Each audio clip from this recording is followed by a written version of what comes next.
Hello, folks. This is Joe from MIGeekScene.com. I'm standing here at Tardy's Collector's Corner with multi-talented Jeffrey Brown. Jeffrey, welcome back to Grand Rapids. How are you doing today, Good. sir? I'm doing great. Jeffrey, for the few that do not know about you, what are you famous for?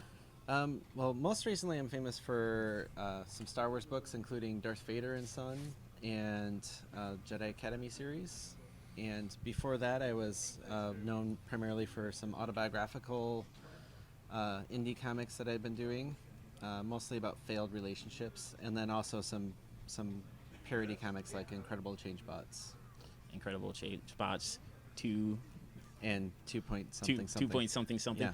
Well, the thing is, though, originally when I found out about your comics, long before this interview, I believe it was Clumsy or Unlikely. Those were the first that I read, and I actually emotionally connected with it. I was like, wow, this dude's being very brutally honest, and I was like, I could relate to that because back in the past I've had my fair share of crappy relationships, Yeah. and I feel that in order to have a truly appreciate a good relationship, you have to go through the crappy ones, unfortunately.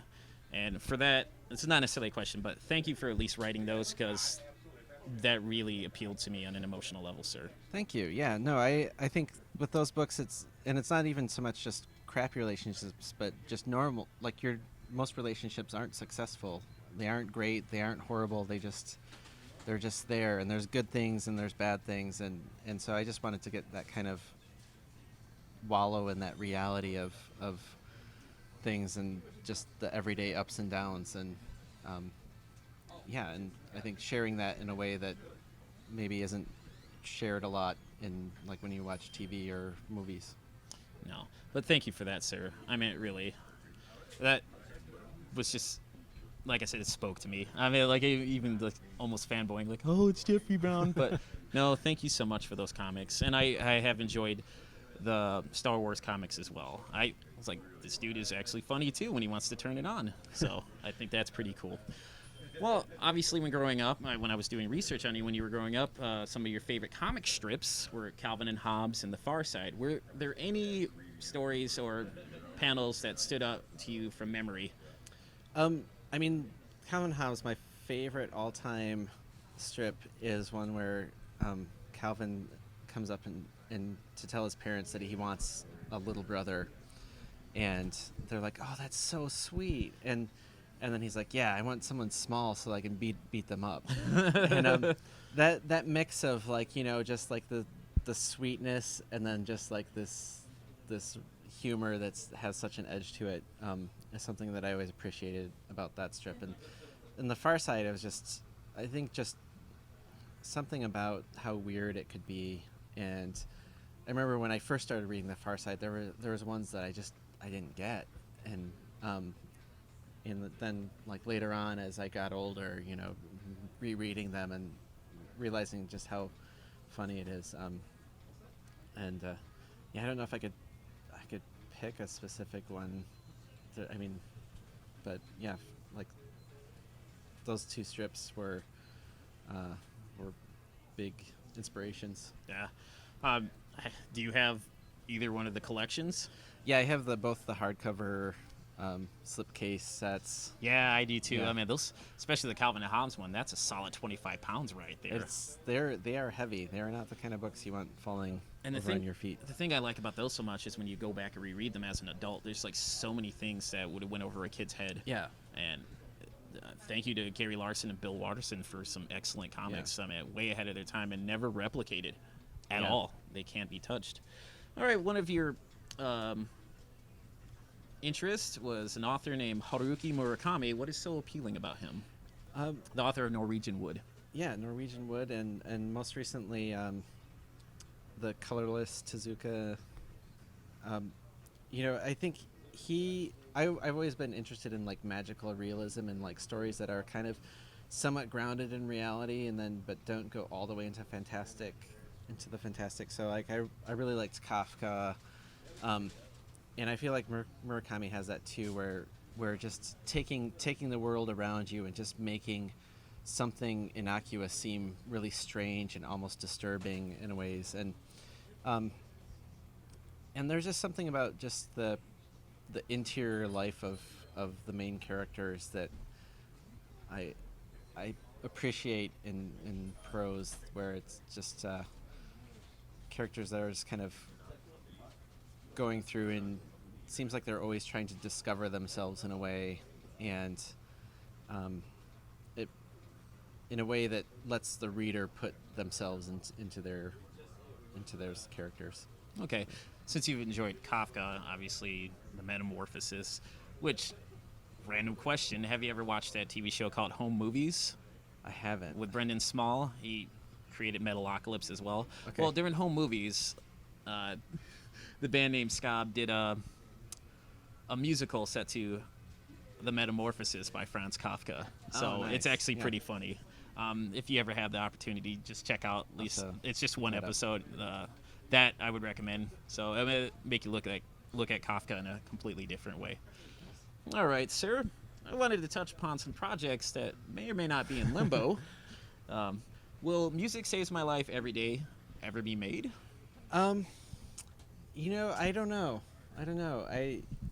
It's not the first music project that kind of I planned on doing and fell apart. I was actually going to do a kind of a biography of Jeff Buckley also. And music is always a huge inspiration to me. It's usually when I'm drawing or writing, I'm listening to music, and but finding the right stories and the right way to put that into a comic form, I guess I just haven't found the right way yet. So it's possible that might occur in some fashion at some point. But Should it happen, I'll definitely look forward to it. What about the other project, Above the Top? I don't know. It's one I think that probably has been put to bed. Ah, that was such an intriguing premises too.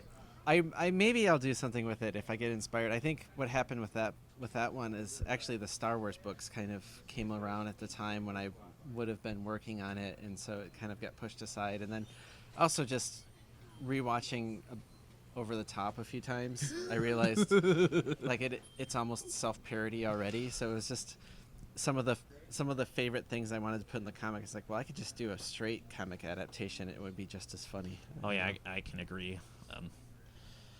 You gotta arm wrestle over those pinball machines. Yeah, you got to. I'm sorry, I can't help it. My laugh at that is hilarious. While doing research on you, I found that we have a kindred liking of MMA. One of your favorite fighters was the Gracie Hunter, Kazushi Sakuraba from Pride FC. Is he still your favorite fighter? Yeah. I think he'll always be my favorite. Just, as someone who just had a really great attitude and was really entertaining, but also just technically like a really great fighter when he was in his prime. And, I think, despite the past few years where he's still fighting maybe at an older age and doesn't have the same kind of abilities, I still gotta love him. Yeah. And I'm sorry that neither one of your dream fights ever happened, Fedor versus Brock Lesnar or GSP versus Anderson Silva.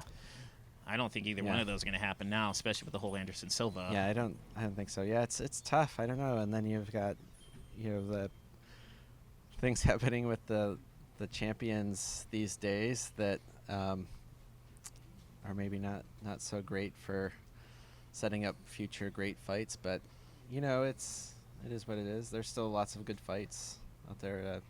The Arlovsky's last fight was really entertaining. So I mean, and good for him though, because for a while he was just on the skids, but now that he's coming back, he's finally recovered from that punch by Fedor. Yeah, don't jump at Fedor and expect to do anything. Just don't do that. Yeah, just don't run at him and jump. It's like your best bet would have did anything else. Yeah. So, just poor Arlovsky. I will have to laugh at that. Since you're obviously draw comics and you follow comics, are you still following Fables, Hellboy, and Walking Dead? Is that your monthly fix still? Yeah, I mean, I still everything Hellboy and BPRD for sure. Fables, I'm kind of following through to the end. How do you feel about that since it's getting close to the end? honestly, I think it could have ended a little earlier. Like, maybe it's just in terms of the amount of time I have to read, and once he started doing like the side series, I feel like things get spread out Jack a of little much, and like Fables, whereas like Cinderella. those first few Fables volumes were really tight. And Walking Dead, I still read, but it's also one of those things like I think I like series that kind of have a finite lifespan. So like 100 Bullets. Oh yes, Brian Azzarello. Like it's really great. Like that they did their run and they wrapped it up and ended it. And so I think there's something to be said for maintaining a series where you have that kind of longevity, but then also kind of an ending point. I would agree. Same thing like Preacher and Transmetropolitan. Those both are done. And truth be told, I don't think I would want to see them come back, because once you've done your story, like especially with Transmetropolitan and Spider Jerusalem, what else is he going to do? Yeah. All right, the next question. By chance, because after doing some research on you, have you taken revenge on Jeff Lemire for your beating in Sweet Tooth? For those of you who don't know, Jeff Lemire drew one of his characters in a hockey game beating on a certain hockey player, which turned out to be Jeffrey Brown here. So Jeff and I have a very contentious relationship over hockey. Myself being a Red Wings fan and him being a Maple Leafs fan, and so I think just considering where those franchises are, the success of Detroit and whatever the opposite of success is for the Maple Leafs, I feel like that's enough punishment for Jeff to live with that. Do you message him each time your team successful destroys the Maple Yeah, Leafs? I don't have that. I don't have that kind of time to. No, actually, I shouldn't say that because the Maple Leafs beat the Wings a couple times this year, and they just took our coach. But no, it's all good. It's well, and you don't come off as a spiteful dude, like. No. Yeah, I never, ever got that vibe when looking at your interviews or reading your books. Although, little comeuppance here and there is always great. Yeah, no, I mean, just great, and like mostly, it was just really fun to see that. Like, I think he might have just said like, look on this next issue, look out for this page or something, and kind of surprised me. Yeah, oddly enough, I've read through the Sweet Tooth comics, and I didn't even catch that at first, and then when I had to go back and look at it, I was like, how did I miss that? All right, obviously you're doing Star Wars comics for Darth Vader and Friends. That's the latest one, correct? Yes. Well, for your Star Wars comics for the Vader stories, were there any scenarios left on the cutting room floor that you wanted to include or might include in future books? There's stuff that gets recycled. There's stuff in the Darth Vader and Friends that was maybe originally kind of in a different form planned for the first book. But overall, there's never been anything in any of those books that I really wanted to include that they didn't end up letting me include. There were lots of ideas that I came up with that I knew weren't going to make it into the book, but I just sketched out just for my own amusement. So like for Darth Vader and Friends, one of them was Luke and Han Solo going to buy beer, and Luke telling the clerk, you don't need to see our identification. Things like that. I'll sometimes when I'm sketching ideas, I'll just come up with things like that. But mostly I work with an editor at Lucasfilm and an editor at Chronicle, and we all kind of go through. So for Vader and Friends, there was 130 ideas or 140 ideas, and then we whittle it down to the 60 that are in the book, and we've always really been on the same page. There's maybe one or two that they really want that I'm like, oh, that one's okay, and I'd rather have this one, but usually like we'll talk it out and maybe tweak something, and they all end up being like the right choice. Okay. Are you working on any more stories for the Star Wars universe right now currently that you can talk about? Right now I'm not, which is to be honest, I was kind of ready for a break because I kind of mined a lot of the material for Vader and Friends, and so actually just really looking forward to just seeing the new movie as a fan. That's what I was And- gonna ask. Like, how stoked are you for the new movie? Yeah, I'm super excited to there's only been six other times where I've been able to go see a Star Wars film in the theater for the first time, and so this will only be the 7th time. So that's exciting, and I think just not having that pressure to like figure out how I'm going to use this in the next book while I'm watching, I can just really just sit down and enjoy it for what it is. Okay. Well, if fans are interested in checking out your books or checking out more about you online, where can they find you, sir?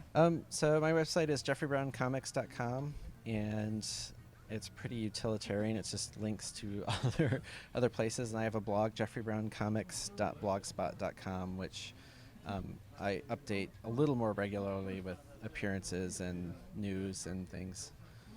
Okay, speaking of appearances, what are your upcoming appearances, sir? I'll be at San Diego Comic-Con. I'll actually be at the Cartoon Art Museum at the end of June in San Francisco. They're actually hosting an exhibition of artwork from Goodnight Darth Vader and Darth Vader and Friends right now. Excellent. Good for you, sir. So that'll be exciting. And those are the two main ones. I might have other stuff, but I try to just keep it on the calendar and then remind myself when it's a little before, so that I don't get overwhelmed by it all. All right. Well, Jeffrey, thank you so much for granting this interview. I really appreciate it. And this, even if I would have not conducted this interview, I would have been just happy with meeting you and just saying thank you for the books that you've created over the years. So I really appreciate you Thank you as a person and for granting this interview as well. That's always a bonus. Thank you. I mean, happy to do it. Glad it worked out. Yes, thank you so much. Well, folks, this is Joe from MIGeekScene. Take it easy.